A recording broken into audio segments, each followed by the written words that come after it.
Bu brend haqqında artıq danışmışdım. Bugün sizə onun digər kolleksiyası haqqında danışacağım. 2023-24-cü il payız-qış kolleksiyası Unreal Age brendi. Bilirsiniz ki, Yapon brendidir. Yaponlar zaten öz ixtiraları ilə moda dünyasını həmişə dəyişməyi bacarırlar. Bu dəfə isə bu brend bu kolleksiyada UV işıqları istifadə etdi. Görün, bu fotoxromik parçalar ağıllı tekstil və texnoloji innovasiya nələri dəyişə bilər?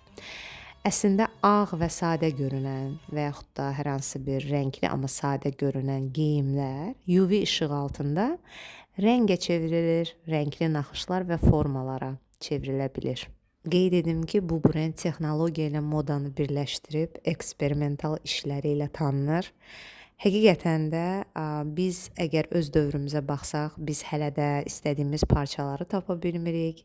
Hələ də dərzilərlə bir çox mövzuda uzlaşa bilmirik. Ülgülərin çıxarılmasını öyrənə bilmirik və yaxud da ölçülərlə tam olaraq ölçü sistemi ilə paltarların tikilməsini hələ də bilmirik.